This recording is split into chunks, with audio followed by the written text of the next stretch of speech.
ಮೈಸೂರಿನ ಒಬ್ಬ ಉದ್ಯಮಿ ಮೇಲೆ ಬ್ಯಾಂಗ್ಳೂರಿನಲ್ಲಿ ಒಂದು ದರೋಡೆಯಾಗುತ್ತೆ. ದರೋಡೆಯ ನಂತರ ದರೋಡೆ ಹಣವನ್ನು ತಗೊಂಡು ದರೋಡೆಕಾರ ಮುಂಬೈಗೆ ಪರಾರಿಯಾಗ್ತಾನೆ. ಗಾಬರಿಯಾದಂತಹ ಉದ್ಯಮಿ ಬ್ಯಾಂಗ್ಳೂರಿನಲ್ಲಿ ಕಂಪ್ಲೇಂಟ್ ಅನ್ನು ಕೊಡದೆ ಮೈಸೂರಿಗೆ ತಿರುಗಿ ಬಂದು ಮೈಸೂರಿನ ಪೊಲೀಸ್ ಸ್ಟೇಷನಲ್ಲಿ ಕಂಪ್ಲೇಂಟ್ ಕೊಡಲು ಹೋದಾಗ ಬಂದಂತಹ ಉತ್ತರ, ಇದು ನಮ್ಮ ಸರಹದ್ದಿಗೆ ಬರೋದಿಲ್ಲ, ನೀವು ಬ್ಯಾಂಗ್ಳೂರಿನಲ್ಲಿ ಕಂಪ್ಲೇಂಟ್ ಕೊಡಬೇಕಾಗತ್ತೆ ಅಂತ. ಹಾಗಾದರೆ ಪೊಲೀಸ್ನವರು ಹಾಗೆ ಮಾಡ್ಬೋದಾ?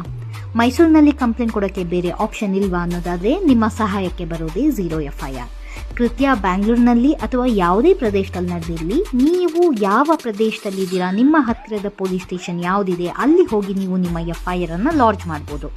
ಆ ಸಮಯದಲ್ಲಿ ಪೊಲೀಸ್ನವರು ನೀವು ಇಲ್ಲಿ ಕಂಪ್ಲೇಂಟ್ ಲಾಡ್ಜ್ ಮಾಡಲು ಆಗೋದಿಲ್ಲ ಅಂತ ಹೇಳೋಕ್ಕಾಗೋದಿಲ್ಲ. ಹಾಗಾಗಿ ನಿಮ್ಮ ಹಕ್ಕುಗಳನ್ನು ತಿಳ್ಕೊಳ್ಳಿ, ರೂಲ್ಸನ್ನು ಫಾಲೋ ಮಾಡಿ, ರೂಲ್ಸನ್ನು ತಿಳ್ಕೊಳ್ಳಿ, ಸೇಫ್ ಆಗಿರಿ ಅಂತ ಹೇಳ್ತಾ, ಇನ್ನು ಹೆಚ್ಚಿನ ಮಾಹಿತಿಗಾಗಿ ನನ್ನ ಕಾನೂನು ಅರಿವು ಪೇಜನ್ನು ಫಾಲೋ ಮಾಡಿ, ಸಬ್ಸ್ಕ್ರೈಬ್ ಮಾಡಿ, ಶೇರ್ ಮಾಡಿ ಅಂತ ಹೇಳ್ತಾ, ನಮಸ್ತೆ ಕರ್ನಾಟಕ, ಧನ್ಯವಾದಗಳು.